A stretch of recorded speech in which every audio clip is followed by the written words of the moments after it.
gentlemen, dear friends and colleagues, our honored guests, good afternoon. My name is Raija Mattila, and I'm the director of the Finnish Institute in the Middle East, mainly based in Beirut, where our main office is now. I have the great pleasure to welcome you all to this 5th Finnish colloquium of Middle East and North Africa studies. This is really now already the 5th colloquium that we are organizing. These events are organized every 3 years. And so far we have had meetings in Helsinki, Tampere and Turku. And now we are particularly glad to be here at the University of Joensuu. The theme of this 5th colloquium is transformations of identity and space. During the 3 days to follow, we will hear papers that explore how identity is constructed in space. The space may be in the Middle East, maybe here in Joensuu, in Europe, and nowadays also it may be a virtual space. So we are looking forward to interesting lectures and good discussions. You are all heartily welcome.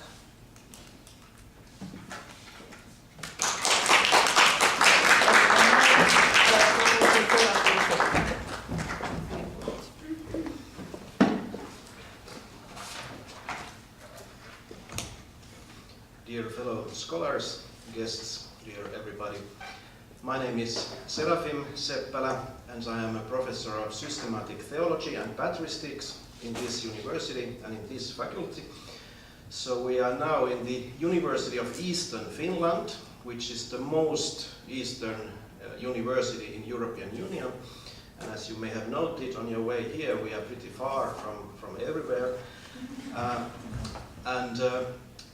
So the religious studies in this university belong to a philosophical faculty, and this theological school is then divided into 2 branches. We have separately Western theology, which means Lutheran theology, and then we have Orthodox theology, which means Eastern theology. And really this conference is organized in very good cooperation with the Finnish Institute in the Middle East. And if you have any practical questions about this university, this faculty, this building, this town, these forests and lakes around this town, whatever, you can turn to me or to Teuvo, who is here, he knows everything around, or institute staff. You know, Finns are silent people. We don't talk much usually, but whenever we say something, we really mean it, and you can have a full trust in that. Okay, here we have scholars from very divergent backgrounds, different countries, different fields of scholarship, and this should be a big advantage for us. So let us all benefit of this variety of perspectives that we have here during these days. The scholars of the Middle East are used to deal with many kinds of difficulties. We have theoretical difficulties, difficulties with sources, practical difficulties, financial difficulties. But today we really face another kind of difficulty. Middle East has become a concept with too many painful connotations today. 25 years ago, when I started my Oriental studies, Middle East was a bit more peaceful than today. I suppose we have here many of us here who have been to Syria and who have a special relationship and a personal relationship with that particular country and its rich cultural heritage. And for us it's extremely difficult to witness from distance this sheer madness and perverse insanity that keeps on destroying that all. Okay, some of us may be stoic enough to stand the heat, so to say, but also many of us may feel painful helplessness and certain meaninglessness when we keep on setting theoretical frameworks or analyzing narratives for something inside which children are dying and people are suffering. It makes our job painful, but all the more we just cannot stop. The more there is such madness in the world, the more we need rationality. Rationality to analyze this madness, if not to stop it. The more there are cultures being destroyed, the more we need scholars to document them, to understand them, to speak for them. The more there is suffering, the more we need voices to present it to the world. And the more there is evil in the world, the less we need simplified explanations in which the blame is put on one place only. You know, Donald Trump just put it to Iran, where all the evil comes from. Many young people put it to United States. It's a fashionable place to blame everything on. Or many people blame one religion or one single dictator. So what we need is open, honest, many-sided analysis on all the aspects, even behind the most irrational madness in the world today. In short, the more there is destruction, the more we just need understanding and rationality. This is what I have to say today. So, from all of my heart and from the heart of this university and this faculty, I want to say you all are most welcome to this conference and its program. Thank you.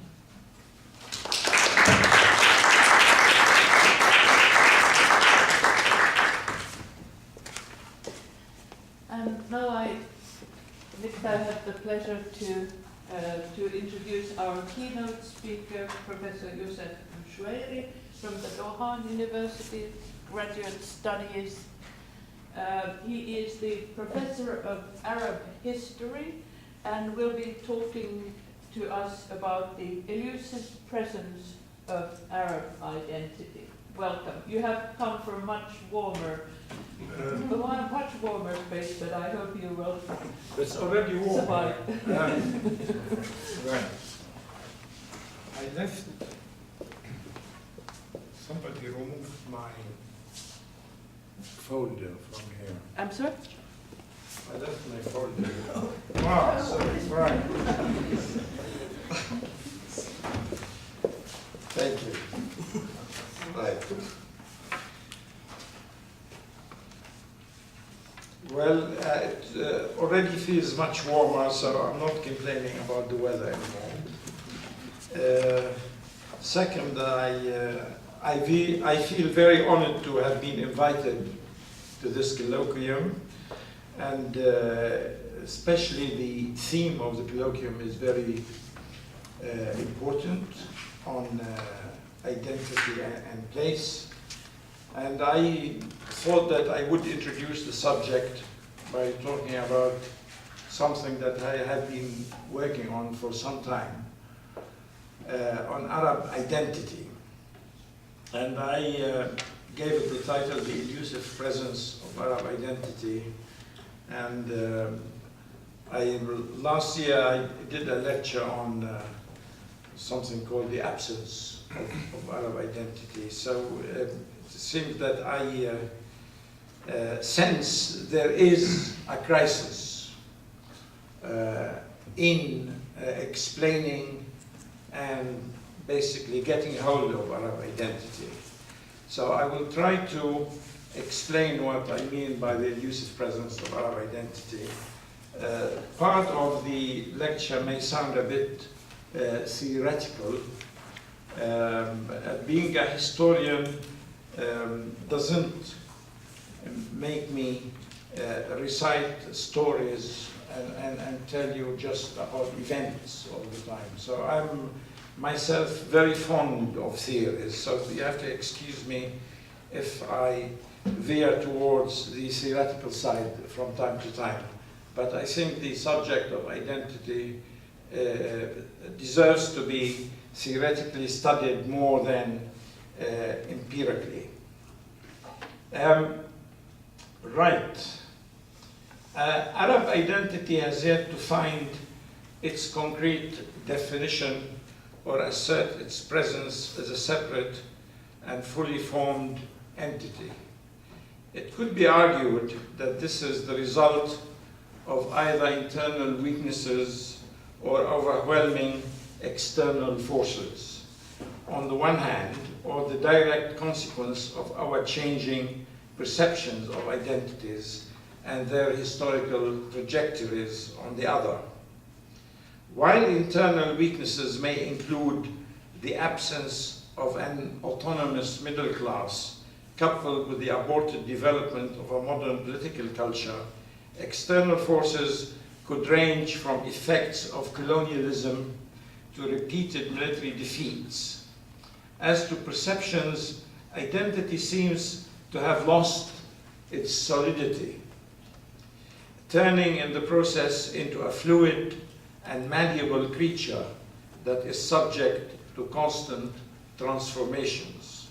Whether one perceives identity as a construct molded by human agency and reconfigured to respond more creatively to novel circumstances, or a marker of multiple layers, it is no longer feasible to attribute to it permanent characteristics rooted in ancient history and cherished memories of its community.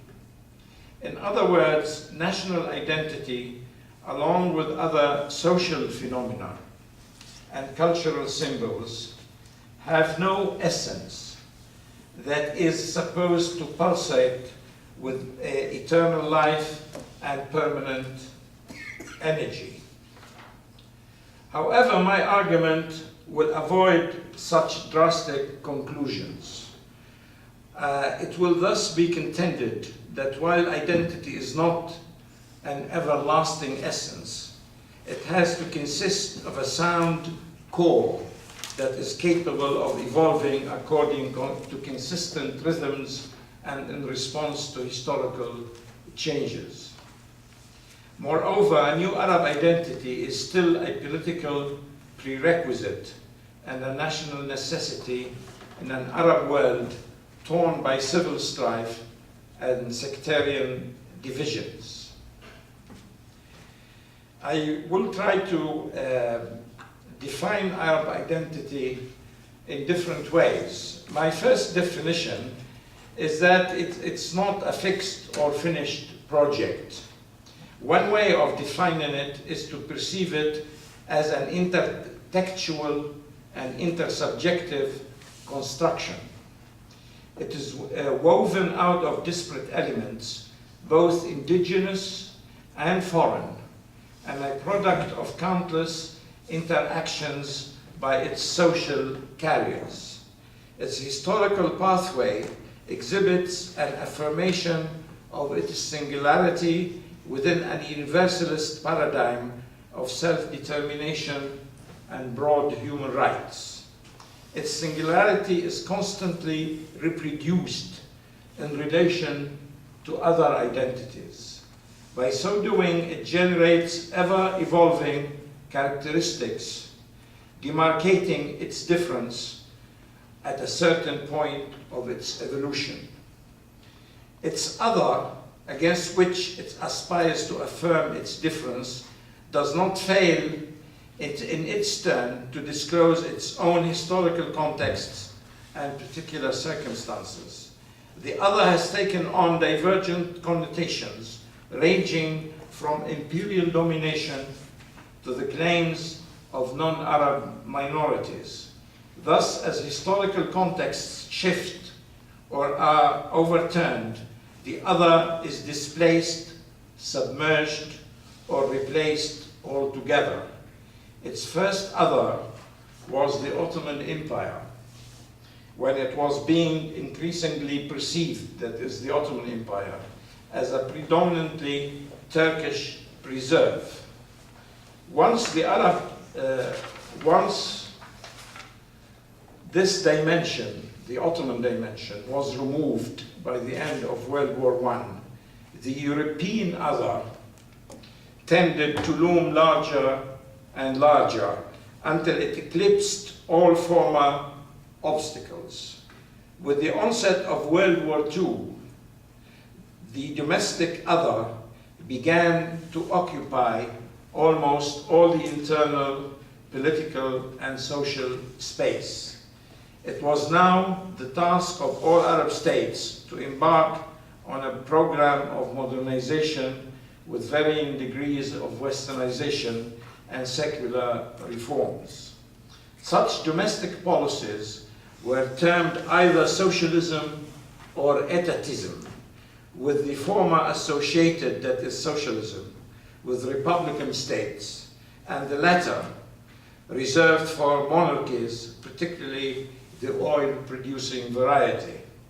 Arab military defeats, particularly in 1967, bear testimony to this preoccupation with internal policies of modernization, almost to the exclusion of other tasks. This particular point needs further elaboration, but I think the main point here is that contrary to common belief, the 1967 military defeat happened not because the Arab armies wanted war or were looking for war, but because they thought war would never happen.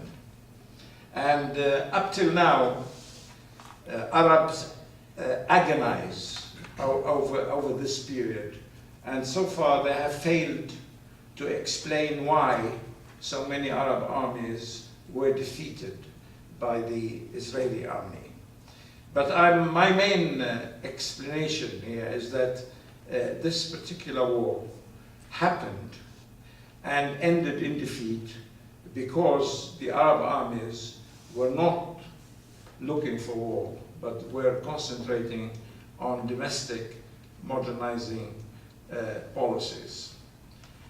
Anyway, by the last decade of the 20th century, republican and monarchical states appeared to the observer to resemble each other, with authoritarianism flagged as their most elaborate signature. In this last phase, and before the outbreak of the Arab Spring, Arab identity began to oscillate between resignation and stagnation, or at best revealing political and cultural attitudes grounded in ambivalence. While such ambivalence made it more flexible and amenable to be propelled into new directions, its state of resignation made it at the same time less coherent and liable to collapse in on itself. This was amply illustrated, for example, by Saddam Hussein's invasion of Kuwait and his repeatedly rhetorical emphasis on Islamist rather than pan-Arabist notions of valor and struggle. The Arab Spring revolts have created a new political space, formerly occupied by authoritarian states. These revolts erupted against the backdrop of globalization, the occupation of Iraq, the relegation of the Palestinian question to the periphery of world diplomacy, and the maturation of a new discourse of democratic rights and human dignity. So far, no democratic rights or human dignity are in sight. On the contrary, civil wars, millions of internally displaced communities and migrant refugees, in addition to worsening economic conditions, seem to be the order of the day. Where does all of this leave Arab identity? To what extent is it still relevant as either a unit of analysis or a political instrument that could be used to build a new Arab space? What is the relevance in the age of information, knowledge, and instantaneous time across our globe of a national identity? Based on the previous discussion, by the definition of Arab identity should now be refined and firmed up. I define Arab identity as a modern and secular construct that takes as its reference point a national community harboring particular political ambitions, namely some form of unification of the various states extending all the way from Morocco to Iraq. Critical constructivism, in its emphasis on the concept of becoming rather than being, would be most illuminating in our understanding of social interactions in generating practices that are continually produced. Hence, identity in this scheme of things is captured in its web or its ebb and flow. Moreover, identity is caught and molded in a network of intermeshed propositions that are in their fluidity persistently subject to abrupt change. A network of information or knowledge belongs to a field of humanly devised concepts whose existence is always precariously poised and liable to collapse or metamorphose into a different form. A network presupposes constant interactions and the presence of the other as a defining alterity. The presence of the other announces the absence of an essence, be it cultural or national. Furthermore, the persistence of precariousness is premised on the permanent availability of difference that is either drawn together or dispersed according to the dictation of a social self that is invariably in search of the other in order to create its temporary stability. Although the prerogative of defining oneself belongs to an actively collective memory, the community, or the guardians of its collective memory, a defining agency cannot avoid bringing in the other as a reference point. In this sense, both the self and the other are assumed to be in constant flux. Historical contexts, circumstances, and the emergence of new paradigms can be detected in full operation. A process is therefore set in motion whereby it generates its own momentum. Arab identity, on the other hand, seems to have entered a cycle of crisis, whereby linear progression and regressiveness exchange places at rapid intervals. Its previous uniformity, despite inevitable transformations, has now been disrupted, fragmented, and turned into social and cultural enclaves. The language and practice of sectarianism appears to have inundated its landscape and pushed it down into a submerged geological period. Its modernity and secularism seem to have fallen silent or turned in on themselves in a frenzy of self-destruction. Such behavioral delinquency and cognitive dissonance are bound to baffle casual observers or keen scholars.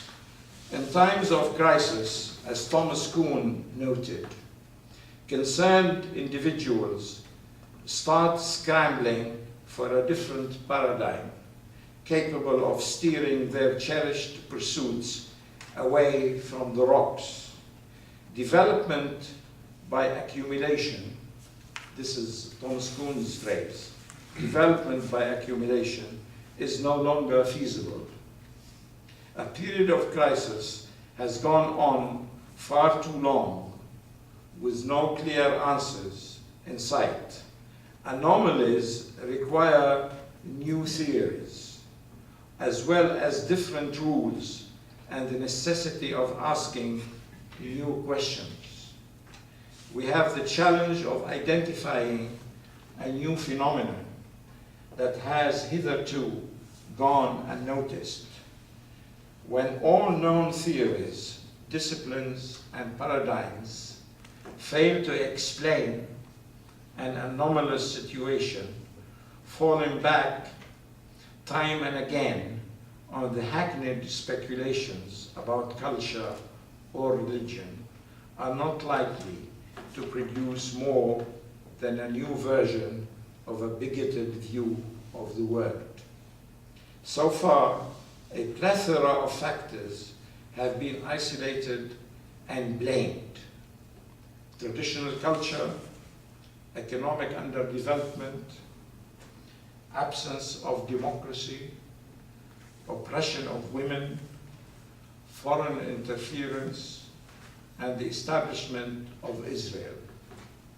The list also includes illiteracy, lack of innovation, failures of education systems, and dependence on oil production, to mention only the most obvious and in no particular order. In an Arab world plagued with all these problems, why should an amorphous concept such as identity matter? Does it really make a difference whether Arab identity is in a healthy state or witnessing rapid decline?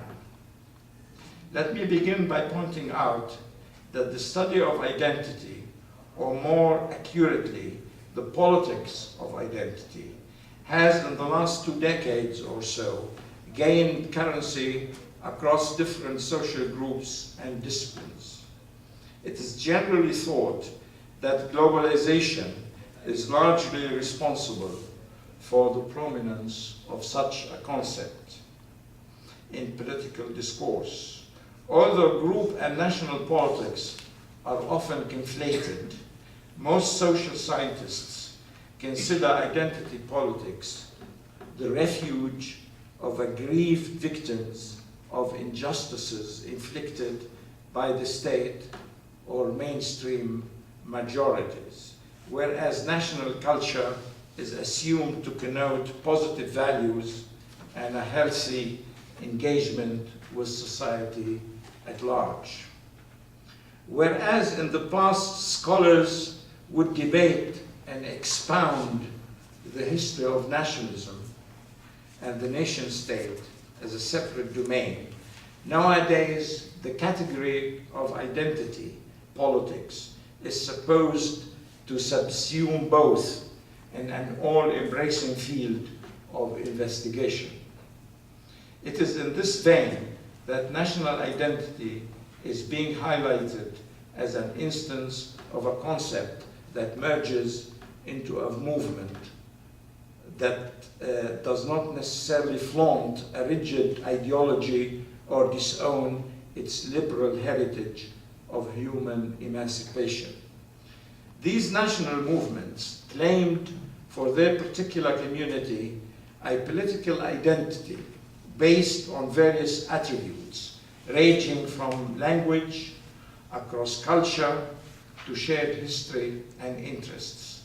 What was at stake had to do with stating their inherent entitlement, both as individuals and communities, to independence and sovereignty. Nationalism had its other in the form of a colonialism that was bent on demolishing its unique personality as a community born to enjoy freedom as an intrinsic and natural right.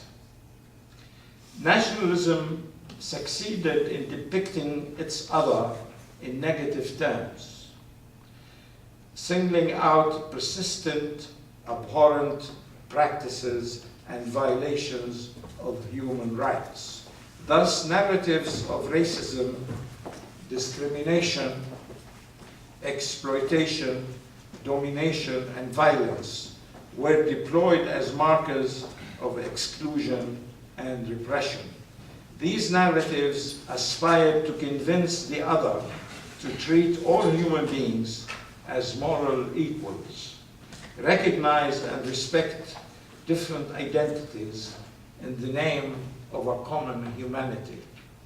Colonialism in all its forms was illustrated as a betrayal of liberal and universal ideals, originally preached and propagated by the representatives of the metropole. In this sense, attributing negative characteristics to the other in opposition to the self is to be seen as a contingent cultural and political strategy designed to redraw the boundaries of social interaction or establish a neutral space that accepts all as equal members of our globe. In this respect, in the era of globalization, a new term has been coined or revived to denote a wide spectrum of cultural and political discourses and activities. It is my contention that while what might be dubbed the Arab national movement has been engaged in the politics of identity since its inception by the turn of the 20th century. However, this process of identifying one's community has always been fraught with practical and theoretical difficulties, given the unprecedented dimensions of such an exercise and the uncharted territory of an Arab world divided into numerous administrative or political units. Had the contours of this journey of self-discovery been less treacherous or negotiated more smoothly, it should have resulted in more concrete outcomes than the questionable and meager achievements we see today. It seems that the other has not been present merely as an emblem of difference and an outsider, but a local creature that has invariably intruded into and purported to be the authentic other of the politics of Arab identity. It is a domestically bred species that has sometimes merged into the landscape and become part of the furniture. Perhaps this is a mere trick that is practiced on the living to lull them into thinking that it is a cozy and pleasant friend of the family. Whatever the circumstances of the appearance or disappearance of this domestic creature, it has been breeding internal differences that have spread over the landscape and populated every nook and cranny. It sometimes looms in the fleeting shape of a specter, haunting, taunting, and mesmerizing the inhabitants with a frightening charm. Its promises and threats are simultaneously delivered so that images of both paradise and hell are imprinted into malleable memories. A sense of reward and fear gesticulates an imminent culmination that seems so near and yet so far. Attempts that are fond of anchoring Arab identity in ancient history, and then take the liberty of threading a line that extends across all ages and weaving it into the tapestry of our contemporary world, are exercises in self-delusion on the one hand, and an impediment to joining modernity on the other. In other words, nationalism did not exist in the pre-modern world, either as a concept or a desired state of affairs. In view of these observations, what is the broad historical outline of Arab identity as a symbol of a national community? How does globalization lead us to adjust our understanding of the local and the transnational? I have so far approached Arab identity as a cultural and political artifact. I want now to look at it as a social movement, motivated by a drive to achieve a sense of justice and recognition. Arab identity was initially articulated by members of prominent Arab families, whose education was largely non-religious, and who combined a modern education with a version of reformist Islam.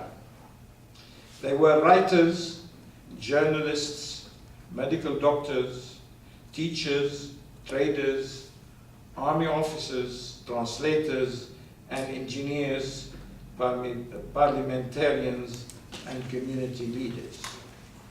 Their professional status made them aware of the inner workings of the Ottoman state and its economic, social, and political shortcomings.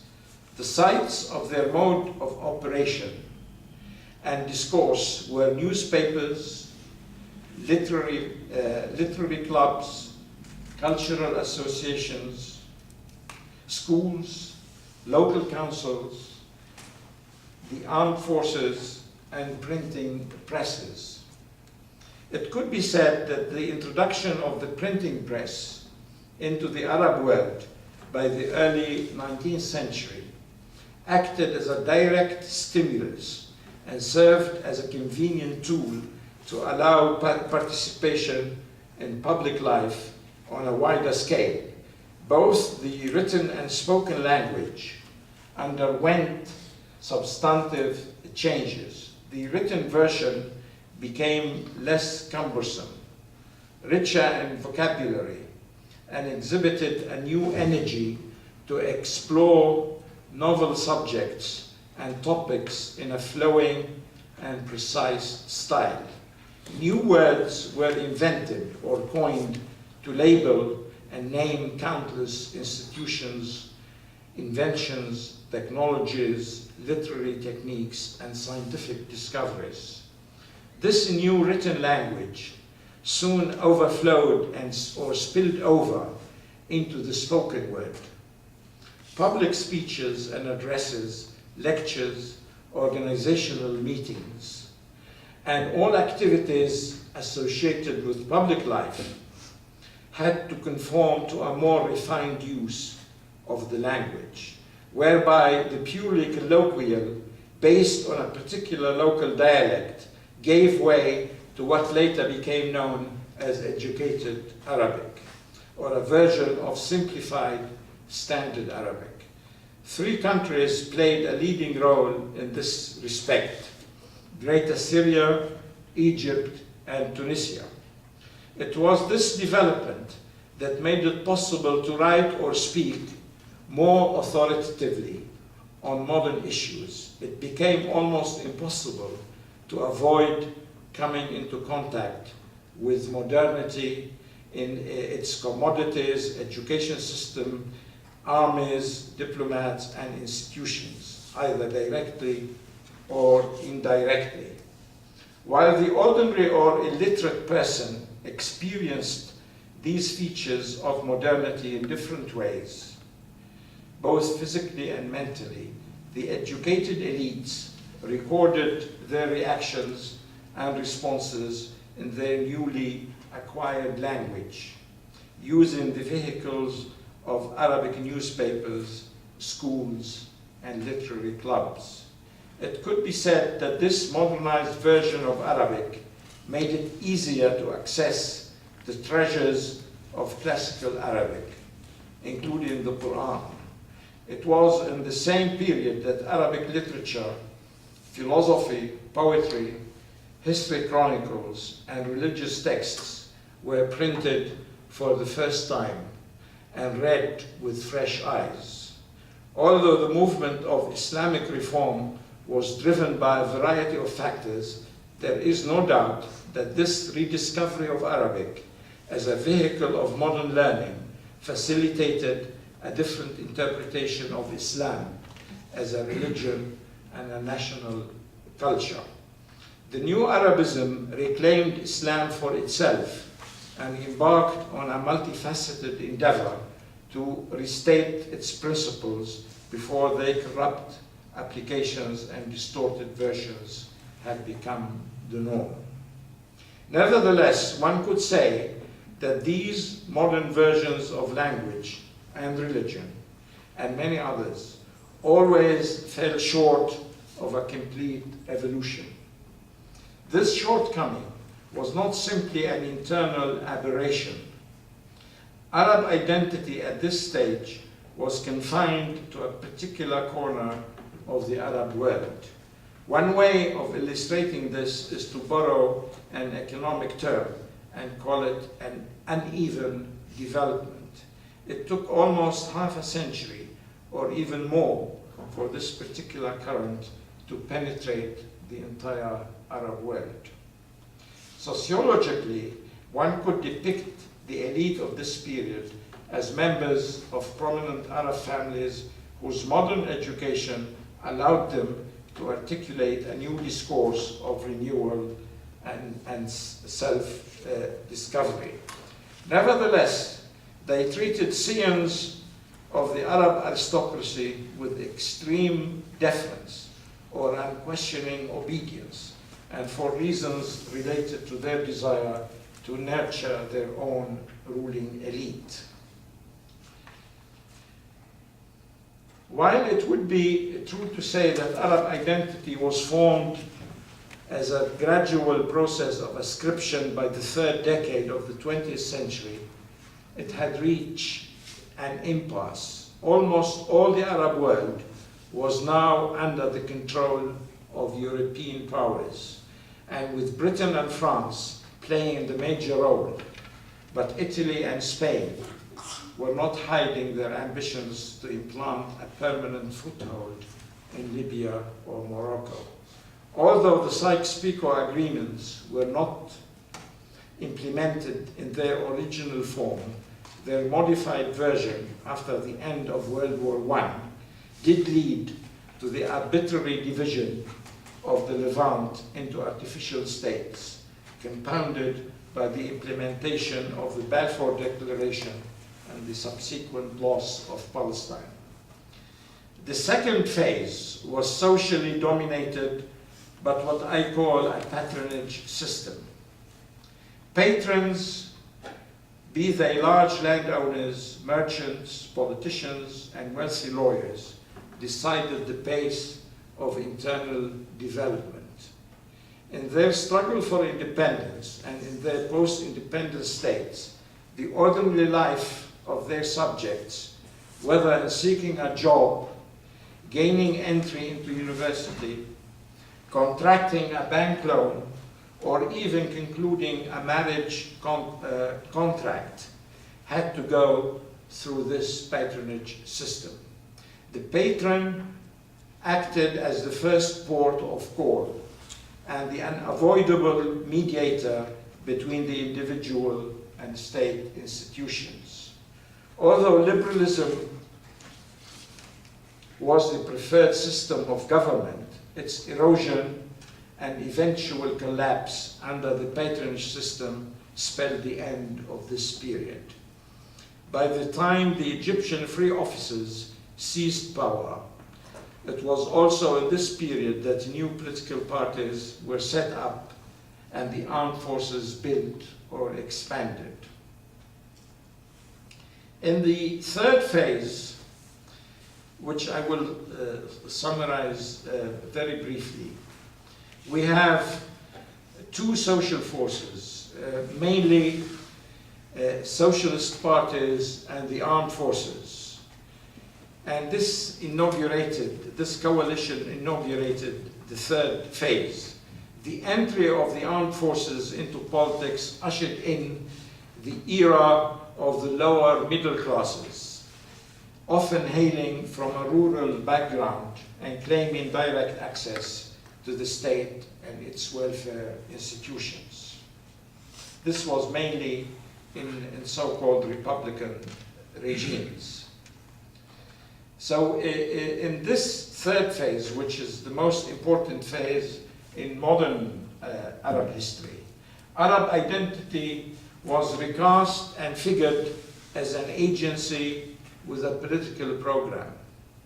It was also in this period that the seeds of what is known as the Arab regional system were sown and allowed to sprout in different forms.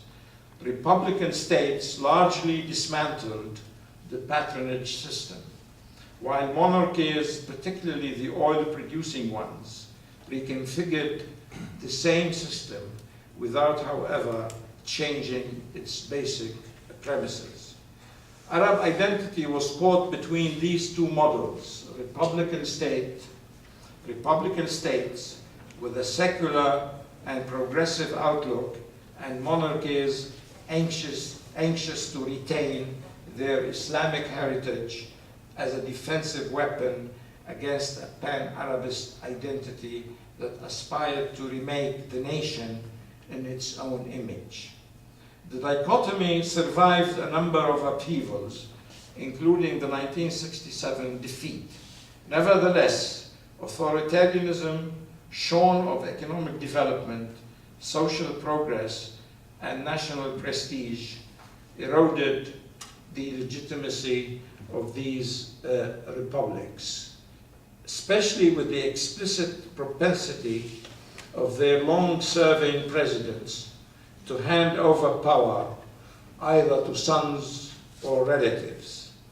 The onset of globalization, with its neoliberalism, open borders, and cultural uniformity, made it easier to question the legitimacy of all Arab regimes, along with the muddled formulation of their Arab identity. It would be appropriate at this juncture to recall that local patriotism, with its roots in the 19th century, preceded an overarching, all-encompassing Arab identity.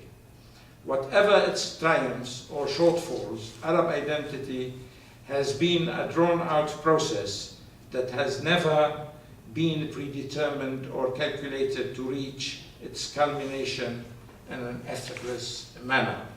The eruption of the Arab Spring across the Arab world could be said to have revealed an underlying similarity of common problems and demands, but it also failed to galvanize and mobilize social movements and aspirations and a concerted plan of action.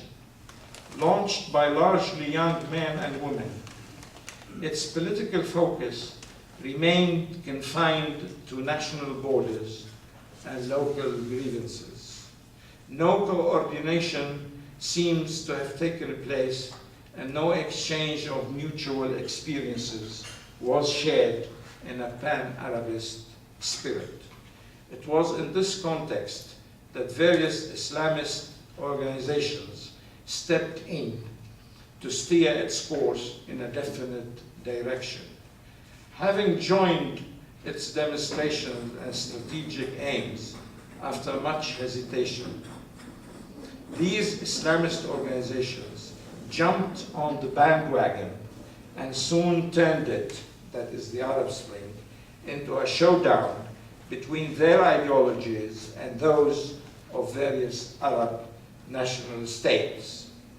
Although other factors were at play, this turn of events dictated to a large extent the meager results of such promising uprisings. Perhaps the movement of globalization, despite its fluctuations, could be said to have retarded the articulation of Arab identity in the wake of the Arab Spring. Globalization arrived late in the Arab world. Whatever its effects through the internet, social media, and new forms of organization, it still obeys the internal Arab laws of uneven development. As to identity, we have to state that its perception has not yet made much headway as far as empirical or theoretical studies are concerned. And much attention has been devoted to a particular strand, the practice of identity politics in the West has been the target of severe critiques by liberal and some left-wing scholars. It has been accused of eroding civility and social reciprocity. Its adherents are accused of imposing an essentialist core of attributes on groupings based on race, class, gender, and sexuality, giving thereby rise to a perpetuating basic differences. This type of identity politics could be said to have entered the Arab world in the guise of politicized sectarianism, religious radicalism, tribalism, and kinship affinities. And the flow of capital, knowledge, and information is not a limited phenomenon, although its local articulations may differ across space or time. Moreover, we have to recall that the most convincing theories of the rise of early nationalism highlight democracy as an immediate input and outcome of such a movement. Discussing the efficient and necessary conditions of democracy, the role of a prior national consensus or agreement among the majority of a particular society forms the bedrock on which stable institutions of democratic governance are to be erected.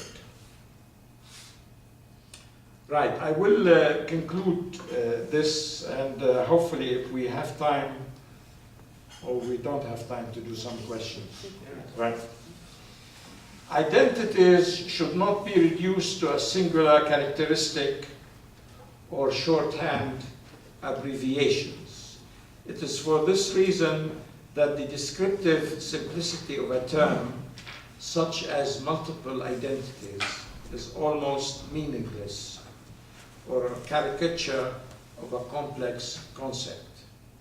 Such labels fragment the complex constitution of identity, shrinking it in the process to its constituent parts, with each part being claimed to be an independent entity.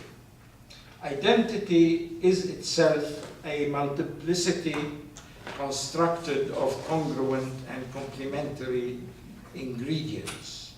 Once these ingredients are reclaimed and restored to their former state, identity loses its coherent personality and becomes akin to an amoeba lacking structure or function. A functional and identifiable compound is always a combined formation of different components. Moreover, describing structure as being fluid or flexible is meant to convey the idea of tolerance, open-mindedness, and an empathetic attitude towards the other.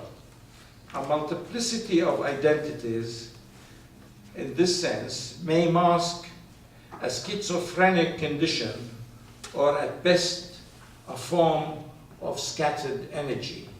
To be able to plot one's trajectory or devise in advance a certain plan of action are acts of an identity that is at peace with itself. Arab identity has passed through several phases and undergone numerous transformations. Although it may have lost its direction and voluntary recognition, it is an indispensable affiliation for creating initial conditions for an upward movement towards democracy and dignity. The interplay of memory and history and the transcription of one into the other propels identity into the realm of recognition. Such recognition endows it with apparent objectivity, transforming thereby the subjectivity of memory and conferring on it its award of dignity. It is in this sense that history is the drama of human endeavors to transcend immediate needs and ensure the dignified presence of individual and collective identities. Thank you.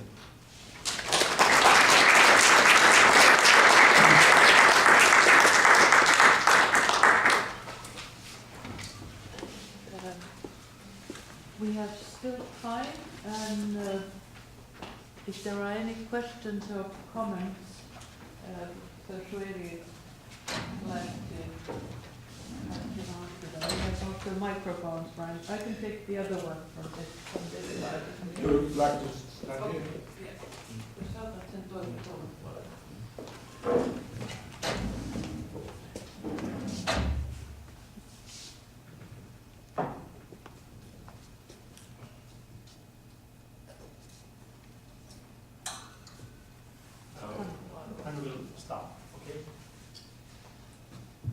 Thank you very much for this presentation of the development or different developments of Arab nationalism and identity as a whole.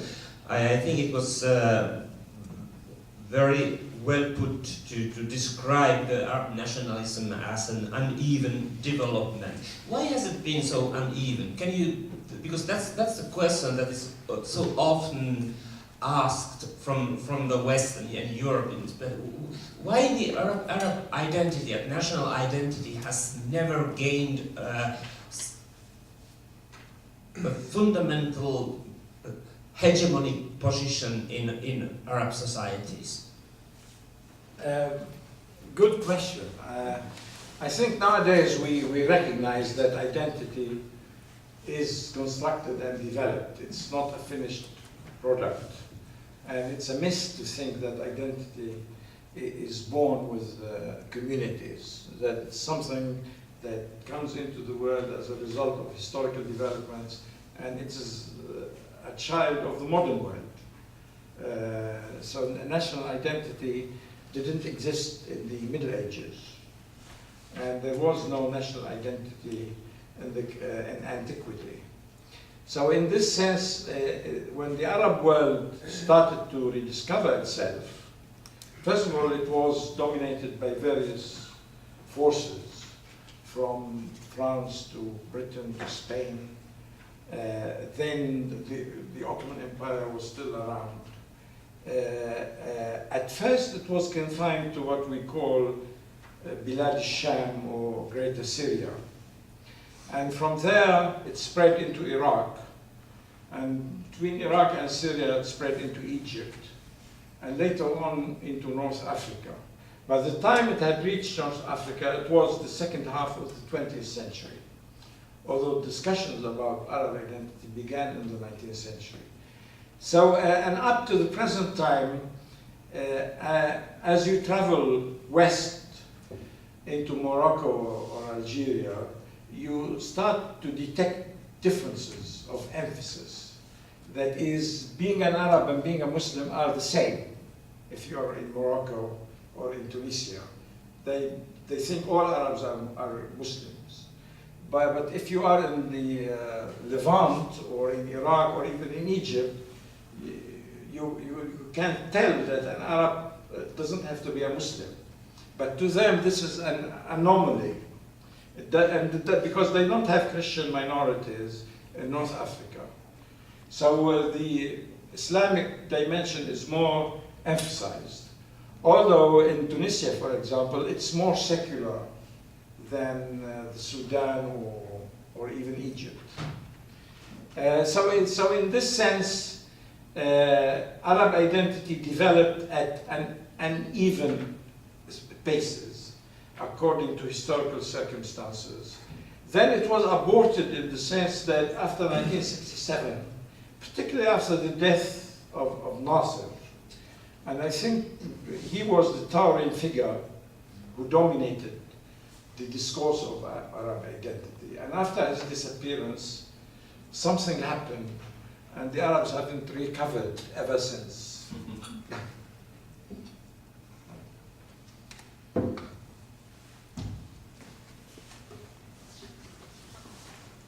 Yes, thank you for your talk. My question is connected to minorities, and the question is, how did minorities work against this notion of an Arab identity? That is, we have the Kurds, one national minority. We have now the Berbers in North Africa. Now they call themselves Amazigh, so they have a different name. Then we used to have the southern Sudanese. Now they are a separate state. So basically, the Kurdish question is the most significant question facing the Arab majority.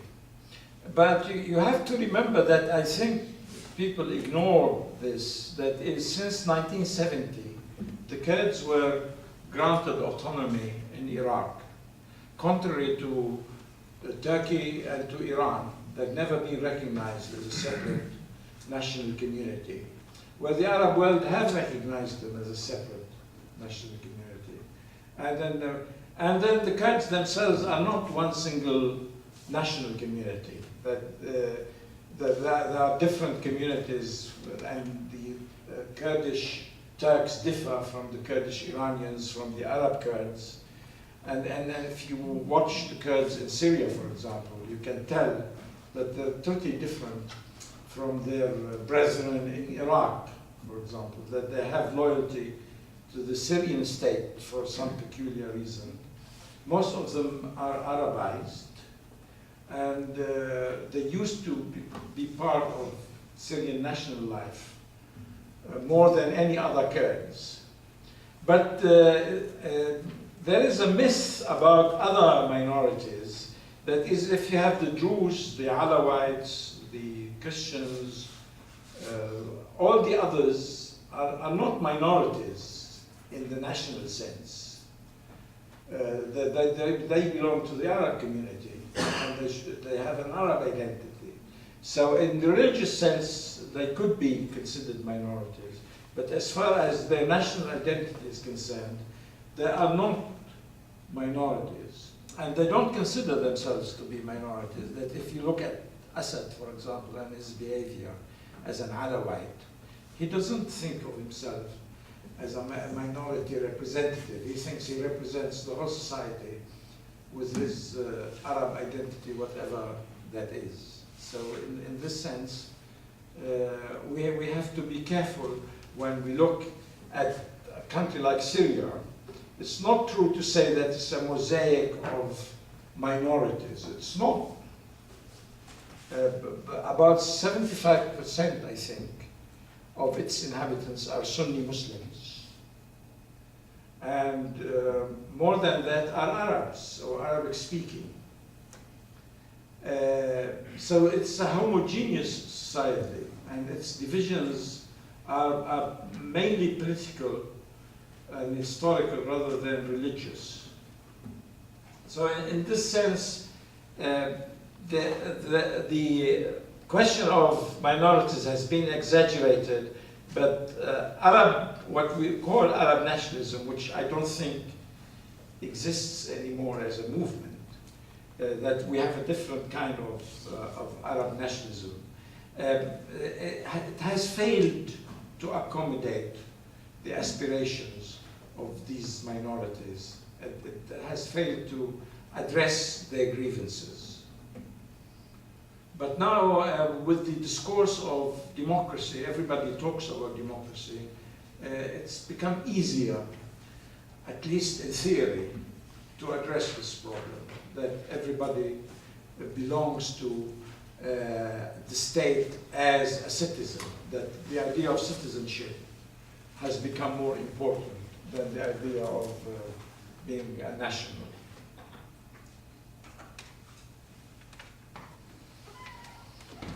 Time for one more question.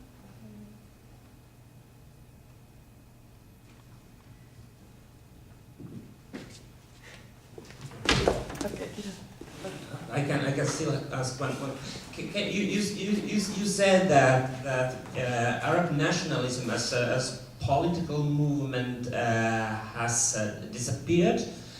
I totally agree. But can you see any signs, political signs of Arabness still there? I mean, the Arab League has been a total loser to to follow Mr. Trump.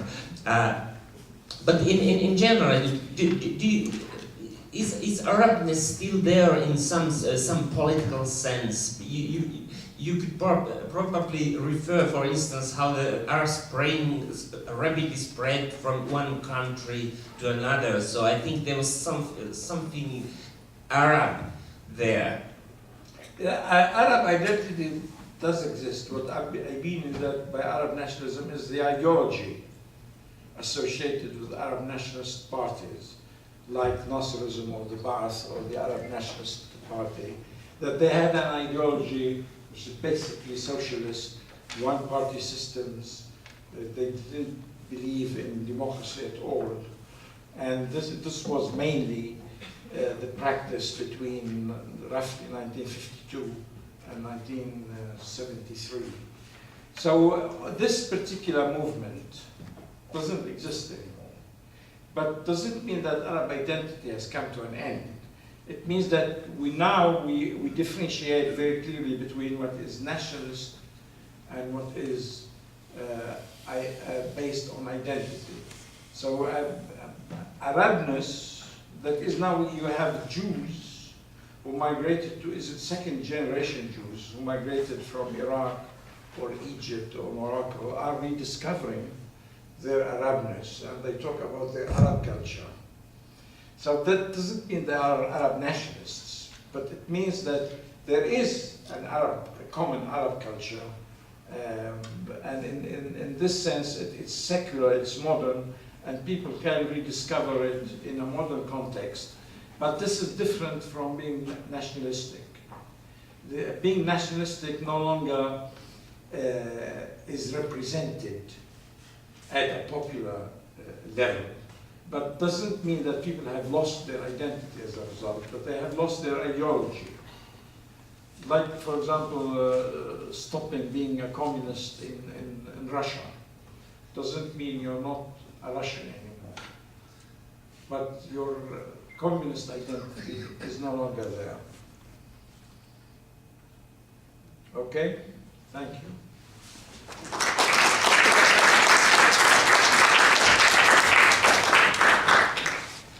Now, coffee is served outside, so please, and we will then continue in two smaller conference rooms, 108, 109 are coffee in the corridor. And Dilwa, did you have something to announce? No. As Seraphim said, we are silent people. Okay, but please. Please. Go ahead. Coffee or tea is served. I don't want to tell you, but first to go out of the room, so I'll wait for the audience.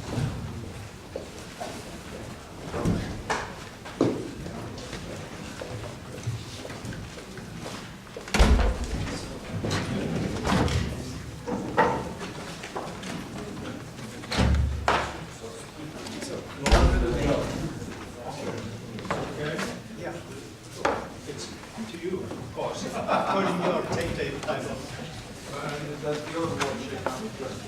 No. I'm not watching myself. Thank you.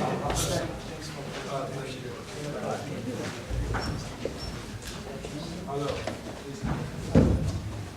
Ah, right.